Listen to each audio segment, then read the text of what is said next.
La semana pasada estábamos precisamente escuchando Carmina Burana, desde esta explosión necesaria de la vida.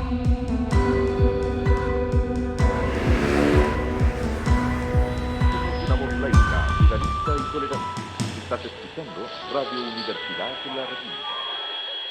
Muy buenas tardes, nos encontramos en Radio Universidad La República, laica, pluralista y tolerante. Estamos en nuestro programa Innovación Educativa, hoy con un invitado muy especial, para el cual ya vamos a dar su nombre, vamos a dejar un poquito la expectativa, pero por ser tan especial hemos querido dedicar dos pequeños extractos de dos libros, uno del gran Paulo Freire, con cartas a quien pretende enseñar, y a un premio nacional que ojalá cuando esté nuestro invitado en Chile le podamos entregar estos libros de regalo en persona, de nuestro Premio Nacional de Historia Gabriel Salazar.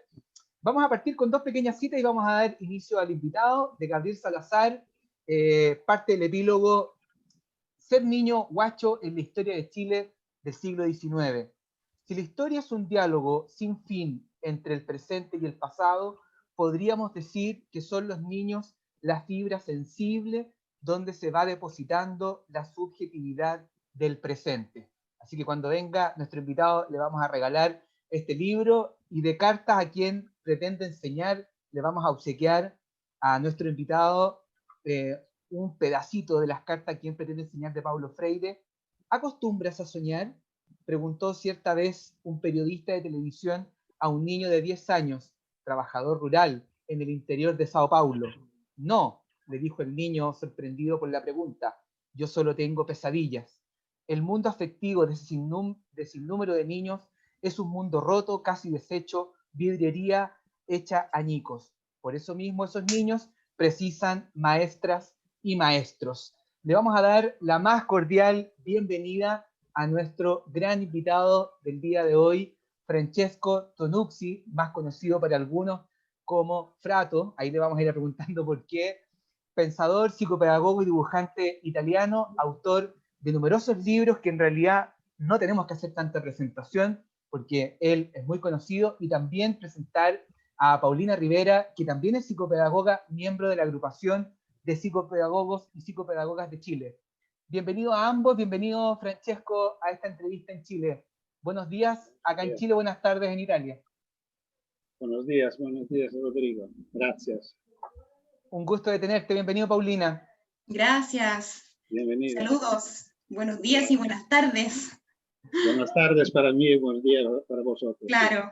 Francesco, te hemos querido regalar estos dos pequeños textos, estas dos pequeñas lecturas, porque imagino que tú has presenciado ya desde hace más de un año que en Chile hemos tenido varios cambios como sociedad, e incluso ahora reciente, hace muy pocos días, el pueblo de Chile, por una inmensa mayoría, una abrumadora mayoría, ha decidido escribir una carta magna, una nueva constitución después de muchos años, no vamos a poner apelativos, pero escrita en su esencia en un periodo bien oscuro de nuestra historia. Y hoy, en medio de esa luz, de esa esperanza, el pueblo chileno, los profesores, personas de a pie, gente de las calles, tiene la esperanza que esta nueva constitución pueda integrar efectivamente a aquellos que no estuvieron integrados en el pasado, pueblos originarios, ciertos migrantes, nuestra pluridiversidad como nación, pero el eje de esta entrevista son los niños. Tú te has definido como un niñólogo, lo hemos leído por ahí, un destacado psicopedagogo, y queremos ir armando esta entrevista que te enviamos un pequeño brief, un poco qué has escuchado, y yo sé que no tenemos la bola de cristal, pero sé que algo has sabido de nuestro país, y quisiéramos salirnos de las entrevistas habituales que te hacen, y queremos partir con esto porque es muy importante tu reflexión y opinión, Francesco. Bueno, gracias. No me siento de hablar de Chile, lo visité 2 o 3 veces, me parece, con mucho gusto, como siempre, cuando se encuentran amigos de distintos lugares con sus características. pero no me atrevo a decir cosas.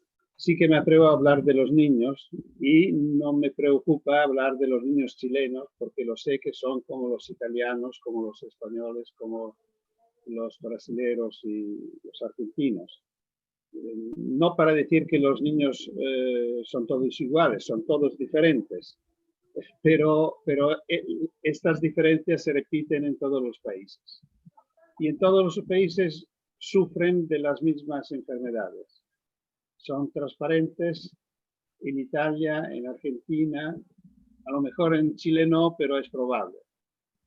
Cuando digo transparente significa que viven una contradicción enorme, porque por un lado hemos regalado a los niños una convención de derechos de los niños que es impresionante. Si la vamos a leer atentamente, y esto es el primer gran problema, que creo que la mayoría de los adultos ni la conocen. Por lo cual hemos hecho un regalo enorme a los niños que nosotros ni sabemos de haberlo hecho. Por ejemplo, el artículo 12 de esta convención dice que los niños tienen derecho a expresar su opinión cada vez que se tomen decisiones que los afectan. Esta es impresionante. Yo no podía creérmelo. Cuando la leí la primera vez, decía, no es posible. Nosotros, los adultos, este derecho no lo tenemos. Es decir, nuestros gobernantes no tienen la obligación de consultarnos cada vez que tomen una decisión, y no digo cuando no son democráticos, lo digo siempre. Ni los mejores, y ni podrían. Ahora la pregunta es por qué los adultos son tan generosos en prometer a los niños y después se olvidan, hasta no saberlo, porque yo creo que muy pocas personas saben que hemos prometido esto, porque esto significaría que todas las estructuras que tienen que hacer con los niños, la familia, la escuela, el hospital pediátrico, los museos para niños, las ciudades, tienen la obligación de consultarlos si y cuando toman decisiones que los afectan, que sería todos los días. Así en esa misma línea, Francesco, nosotros hacíamos esta introducción porque, bueno, hace casi 30 años, en pocos días más vamos a tener esa conmemoración. Chile adscribe a esta convención y nosotros te poníamos este contexto porque justamente nuestra Carta Magna, ¿cierto? Nuestra Constitución hasta el día de hoy tampoco contemplaba esa promesa. O sea, hay una promesa de una convención, pero a nivel interno existe hoy mucha esperanza desde el mundo de la infancia que esté declarado. A eso nos referíamos inicialmente de la importancia, ¿no? Que esa promesa, y estamos en buena hora, que se dan estos dos fenómenos en conjunto. Ahora, tú con toda la razón bien dices, ¿no? Que incluso teniendo esta convención hemos prometido algo y no hemos podido como sociedad cumplirlo. Yo espero que con la ayuda de vuestra nueva Constitución, que seguro reconoce los tratados internacionales, el tema es que se va a hacer un juego muy interesante, pero esperando que sea verdadero. Es decir, los tratados internacionales tienen un nivel jurídico muy alto. Y se colocan entre la Constitución y las leyes ordinarias. Por lo cual, todo lo que está escrito en la Convención por los países que la ratifican, significa que no podemos decir no lo hacemos porque tenemos un reglamento, una ley, un programa escolar que dice el contrario. Porque si dice el contrario, no vale.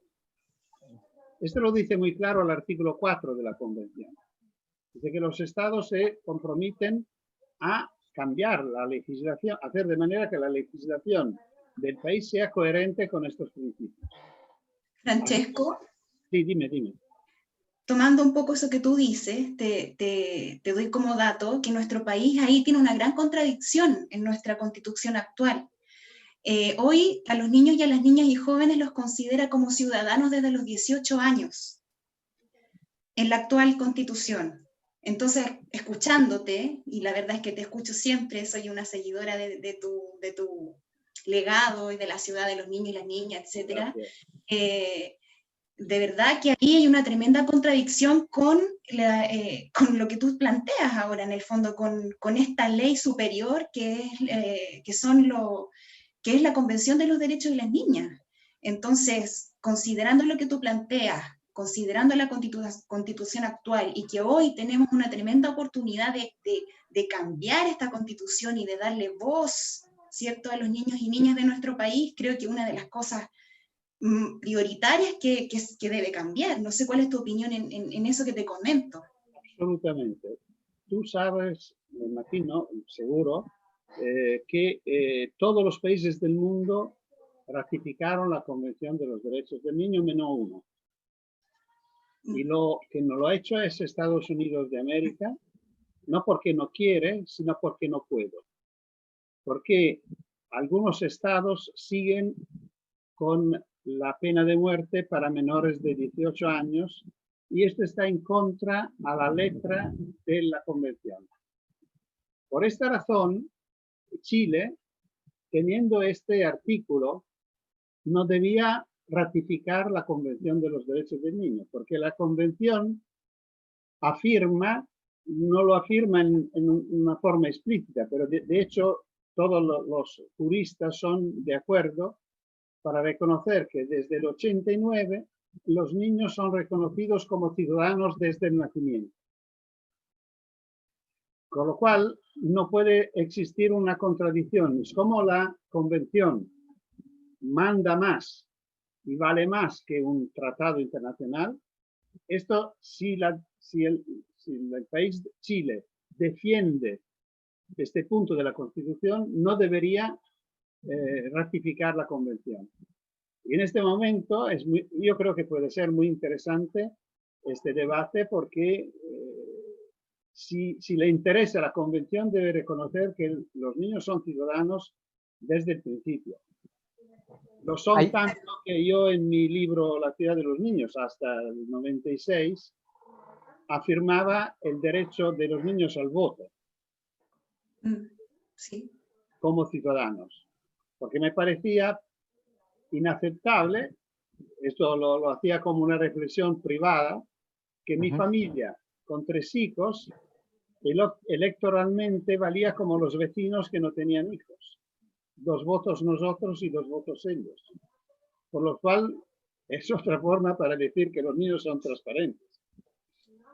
O sea, hay un tremendo tema ahí, porque en este caso, en este momento, en nuestro país, ¿qué son entonces estos niños de 0 a 17? Porque desde los 18 son ciudadanos en nuestro país. O sea, queda esa gran pregunta en este minuto de qué pasa y qué ha pasado todos estos años con esos niños que no han sido considerados ciudadanos. El gran tema de las contradicciones, porque el artículo 3 es otro artículo fundamental que dice que en todos los asuntos los derechos de niños los intereses de los niños hay que considerarlos superiores.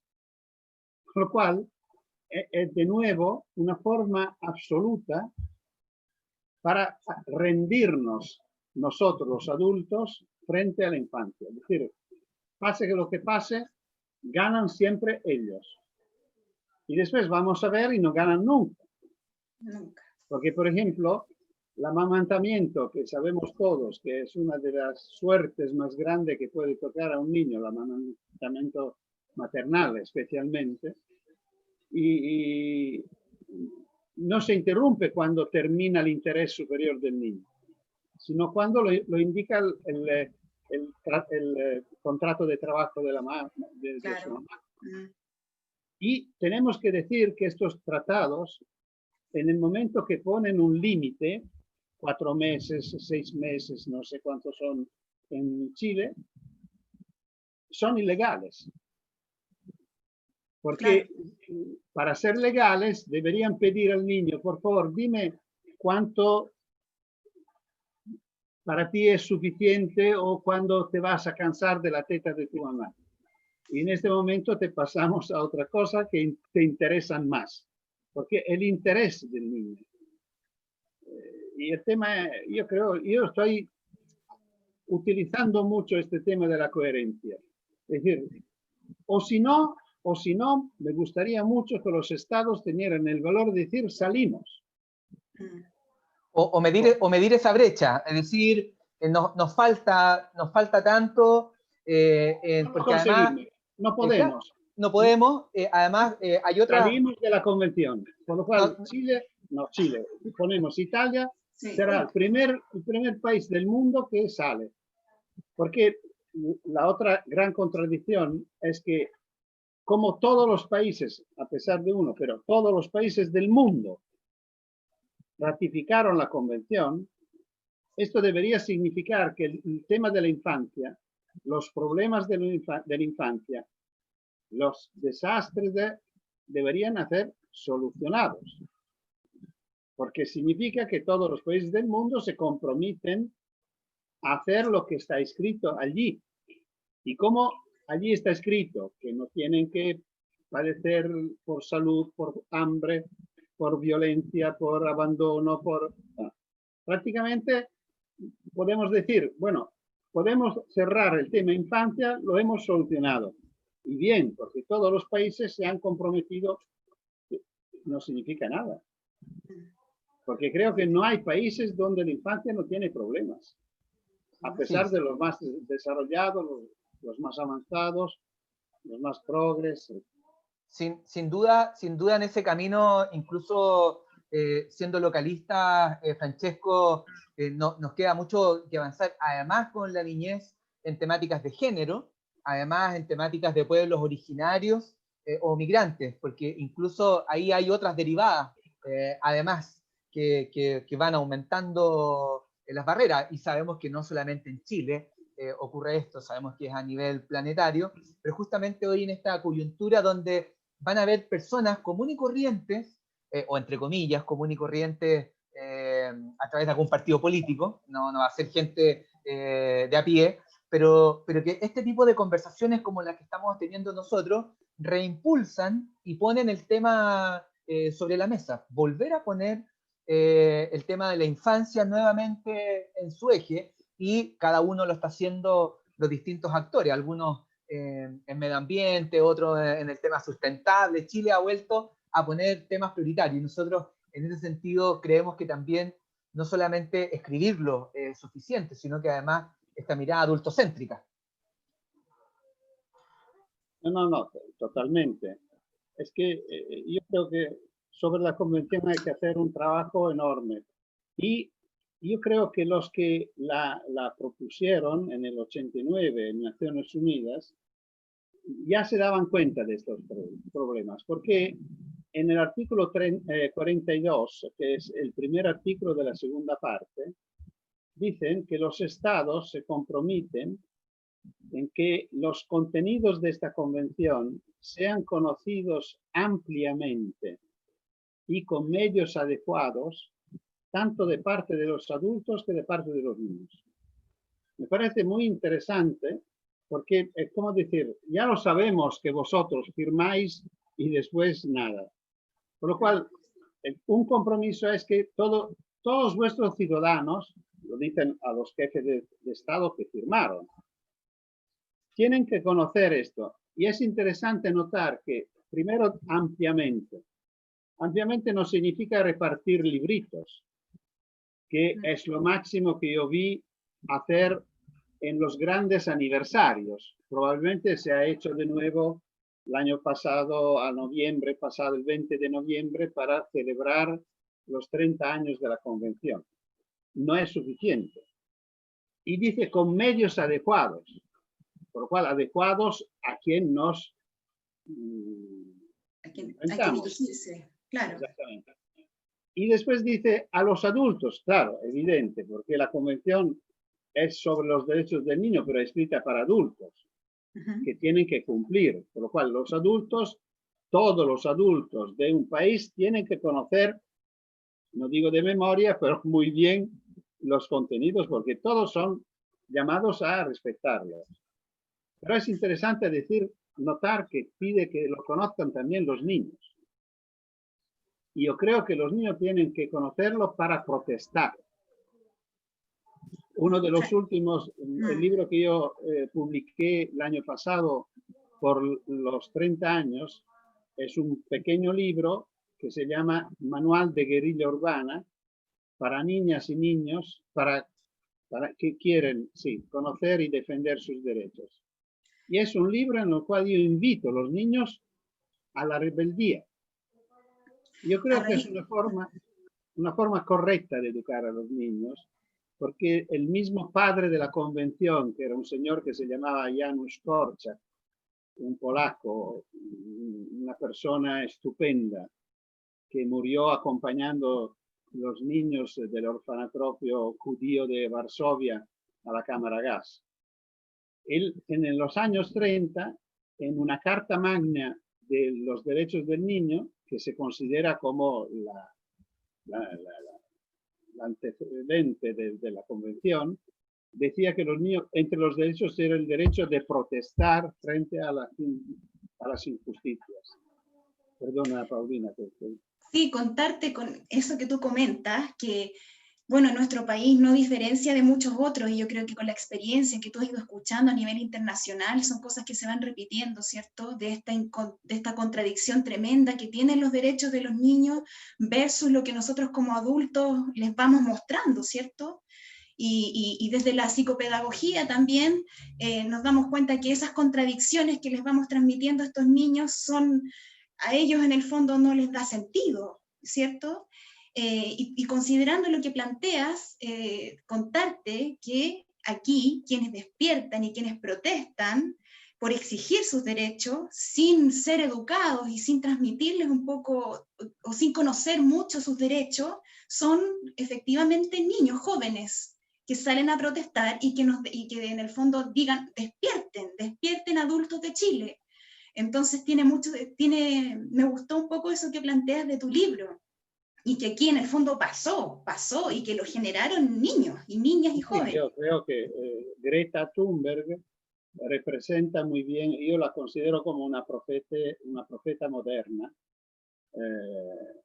Ha tenido la capacidad de mover las plazas de todo el mundo hasta Chile, de lo que recuerdo de los meses pasados. Y ella no ha tenido dificultad a decir cómo osáis a los jefes del mundo, a Naciones Unidas. Yo cuando escuché esta frase lloré, porque era exactamente lo que yo pienso que los niños tienen que hacer. Denunciar lo que estamos haciendo. Y si pensamos a lo que está pasando ahora con la pandemia, es impresionante porque se han tomado montones de decisiones sobre los niños, muchas veces contra los niños, sin consultarlos. En todos los países del mundo son decisiones ilegales frente a lo que está escrito en la convención. No hay ni presidentes ni ministros de educación que consultaron los niños. Es decir, hablamos con ellos. Porque es la única manera para que lo que decidimos sea respetado.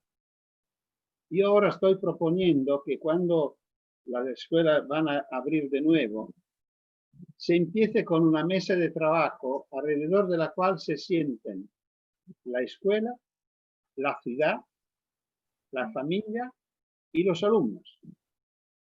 De cualquier nivel de edad, hasta infantil. Porque si los alumnos, si los chicos están afuera y las reglas llegan desde arriba, lo que harán, lo que hemos deseado nosotros de niños hacer, es violar las leyes, transgredir las leyes, porque esto hace parte del juego. La única posibilidad que las leyes se respeten es que los niños sean protagonistas, que participen al momento de las decisiones.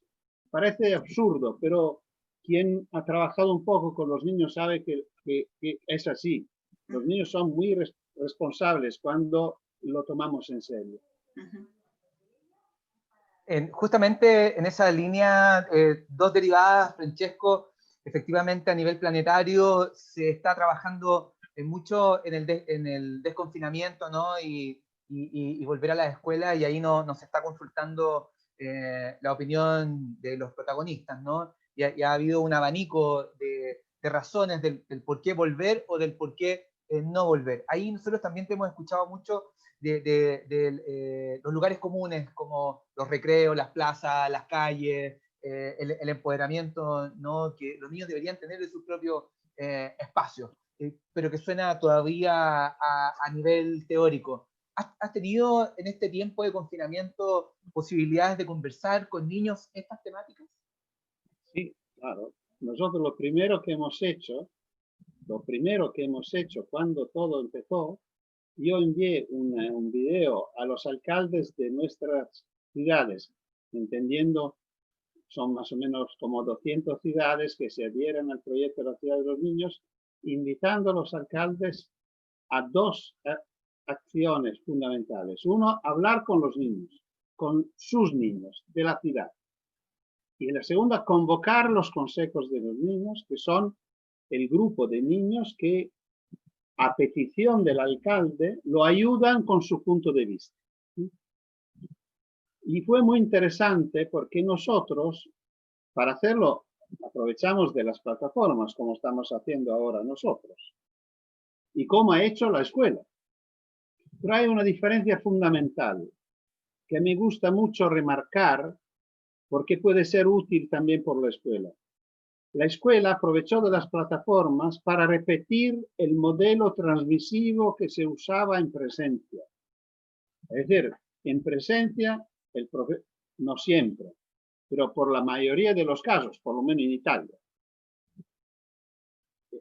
Por la mayoría de los casos, en presencia, el profesor dictaba clases, los alumnos escuchaban, tomaban notas, especialmente los mayores, porque después tenían que repetir lo que había dicho el profesor.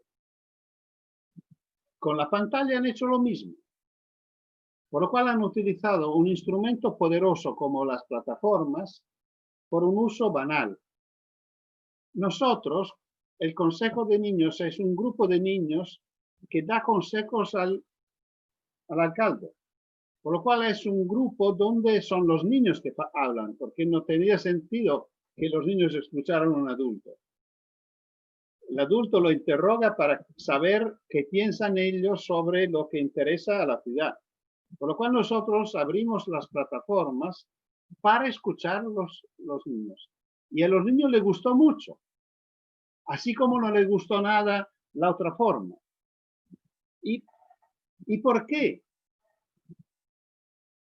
Estos son cosas raras, raras no.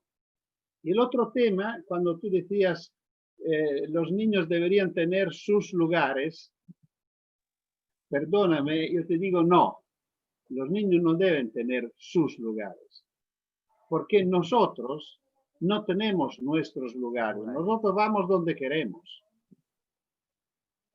Las mujeres no tienen un lugar específico para estar, para que no molesten, porque si lo pensamos, ¿no? La rebeldía sería natural y justa. Así es. Ahora el tema es que los niños deben tener como lugar como espacio para ellos. Decimos de juego, pero es mucho. Cuando decimos juego decimos muchas cosas. Es el espacio público.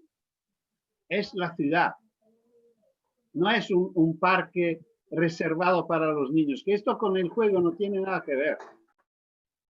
Y lo que me preocupa mucho es que cuando se analizaron las necesidades esenciales y irrenunciables, ¿os acordáis? Cuando empezó todo, nos encerraron en casa y punto.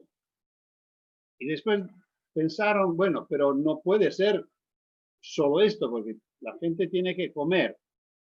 Y se empezó a abrir sobre el tema de la comida. Yo lo viví solo en mi casa y se concedía a una persona por familia de salir una vez a la semana a comprar en la tienda más cerca de casa, por lo cual era muy...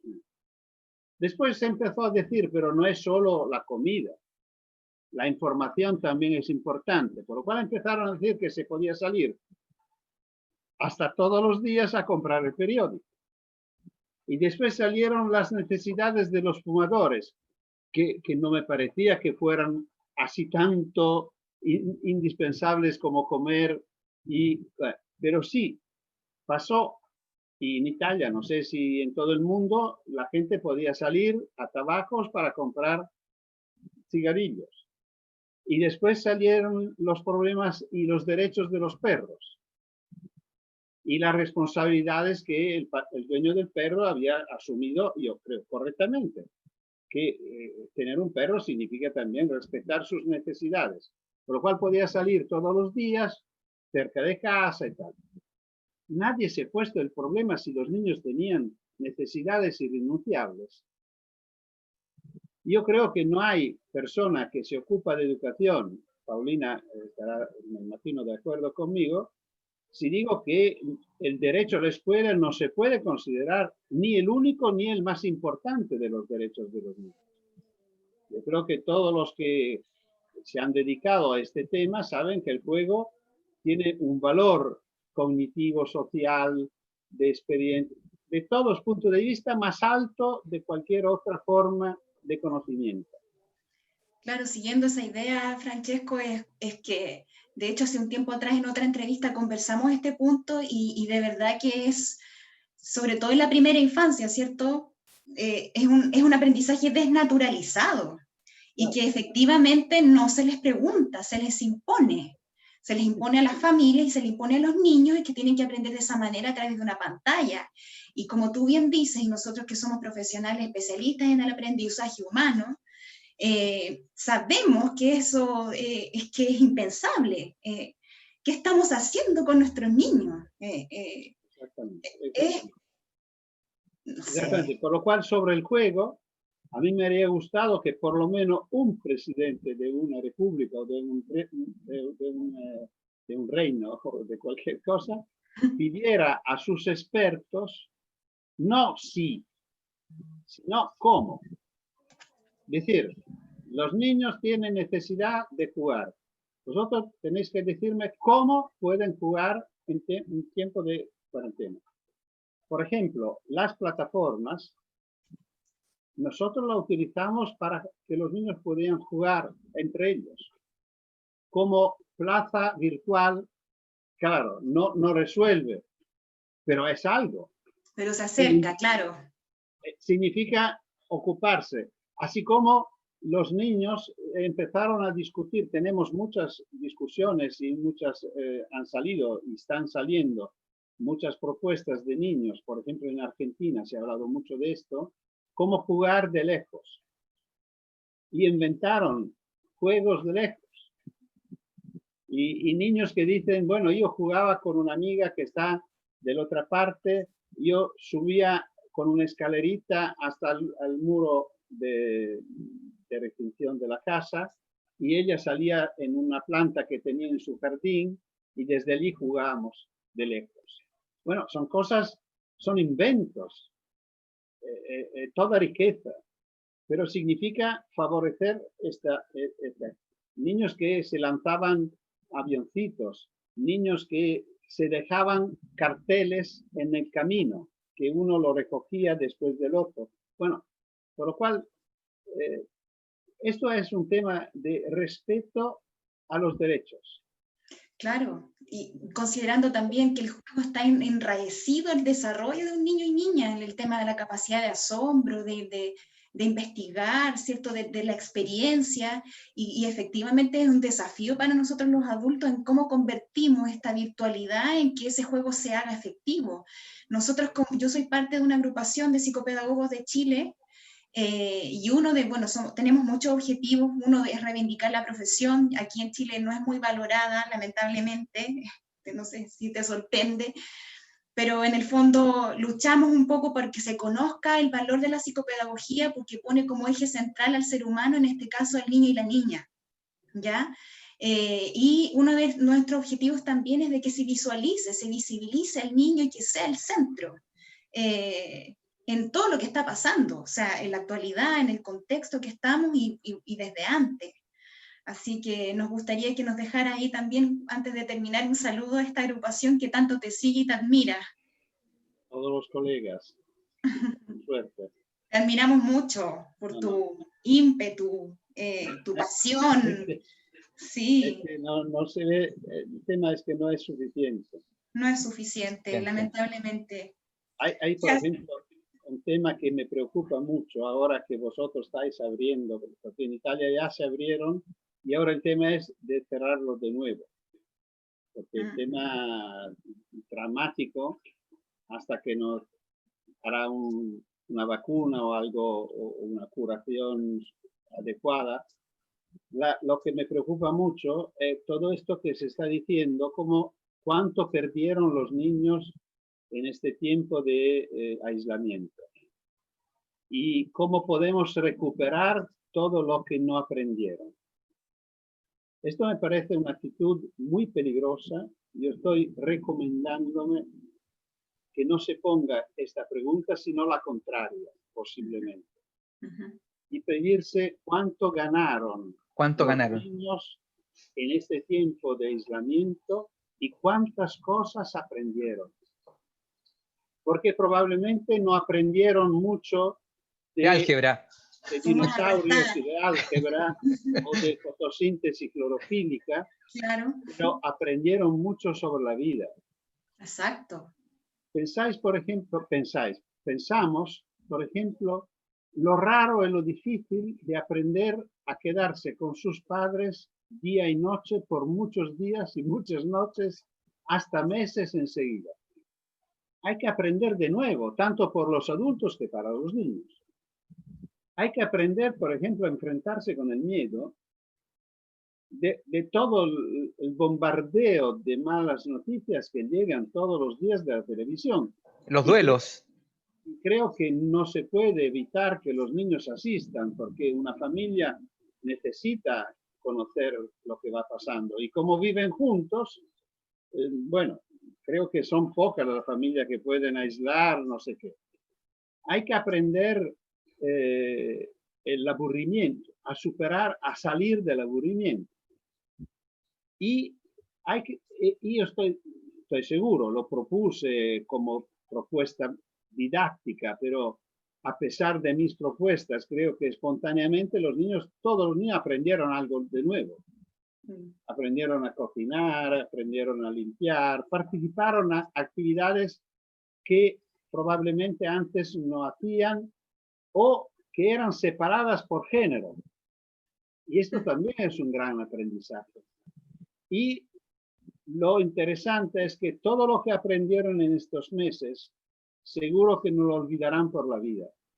Yo digo siempre, quien aprendió a atar botones, no lo pierde por toda la vida. Así es. Al contrario, yo de álgebra no sé nada. Porque lo olvidé todo.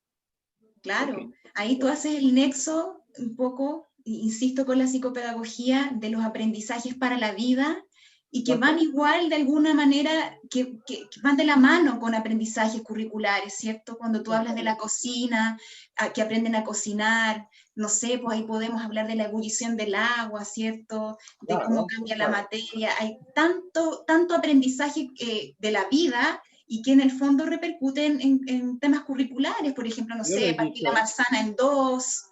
Lo he dicho, sí, la especularidad. Claro. Sí. No, pero yo lo he dicho explícitamente a la escuela. Por favor, párate, deja tus programas, dedícate a lo que están viviendo tus alumnos, pero no como terapia de grupo, que no es tu papel. Como tareas. Que las tareas sean preparar una pasta, que sean revisar las fotos de tu infancia, reconstruir tu historia, que sea leer un libro juntos toda la familia, que sean tareas, pero sean tareas aceptables. No puede ser, yo siempre decía esta cosa, puede tener sentido que mientras que el mundo se para y ocurre el desastre, los niños siguen estudiando dinosaurios. No lo sé, pero así ocurrió. Y las tareas eran sobre dinosaurios o otra cosa parecida. Lo que le tocaba al programa, no lo que le tocaba al mundo. Ahí en ese sentido, Francesco, bueno, te queremos agradecer porque así como hay muchas cosas en los niños que van a ser inolvidables, esta época también para nosotros, los adultos, en la relación con nuestros estudiantes, con nuestros hijos, con nuestros vecinos, también deberíamos tener esa transformación, así como iniciamos esta entrevista contándote que además de toda esta pandemia en nuestro país, queremos nuevamente poner el tema de la infancia, y por eso Paulina nos acompaña. Tenemos que darle un saludo también a Lorena, que también hizo posible, junto a la agrupación, el que pudiésemos nosotros escucharte, Francesco, porque sin duda nosotros también, tu esfuerzo va a ser multiplicador y vamos a intentar replicar y poder, quizás en un futuro no tan lejano, que en algún minuto te podamos contar buenas noticias, y que en nuestro país, ¿cierto?, nuevamente podamos, tanto desde la agrupación de psicopedagogos y todos quienes están en los proyectos de quienes seguimos tu obra y tu legado y tu trabajo, ¿cierto?, en poder reivindicar estos derechos. Paulina, te invito a ti a cerrar el programa junto con Francesco. Sí, yo solo espero que esto que nos quede acá, ojalá se escuche en nuestro país, Francesco, en nuestros ministerios de educación, lamentablemente siguen no escuchando a los niños ni las niñas. Y bueno, y aquí está más que dicho el tema de las contradicciones, está más que dicho la importancia del aprendizaje de los niños en la experiencia, ¿cierto? Más que dicho que ellos deben ser el centro, porque se dice siempre que ellos son los futuros, ¿cierto? Que son el futuro del mundo, y resulta que le estamos transmitiendo este mensaje tan contradictorio, y va a ser y es cíclico, ¿cierto? Entonces, al final, ¿qué esperamos de ellos el día de mañana? Creo que la invitación que nos deja es ambiciosa, porque estamos con esta mirada adultocéntrica, como decía Rodrigo, demasiado arraigada, y creo que es momento en que de alguna manera empecemos a despojar, ¿cierto?, esas herencias transgeneracionales que nos arraigan, ¿cierto?, con esta mirada. Curriculares también, y despojarnos, y ya empezarlos a mirar, a escucharlos y darles la voz que ellos necesitan. Así que ojalá que quede esto y que escuche y que quede como un legado también para nuestro país, para las personas que legislan y te escuchen. Muchas gracias.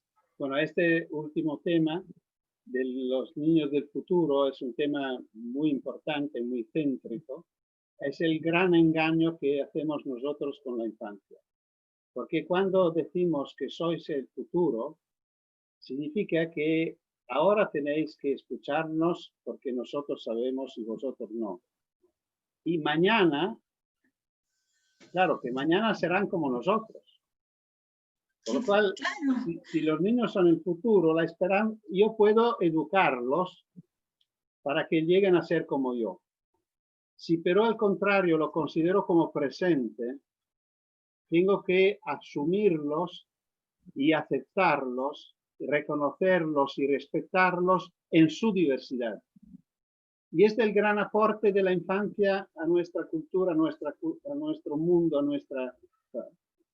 Jugar con nosotros llevando sus diversidades.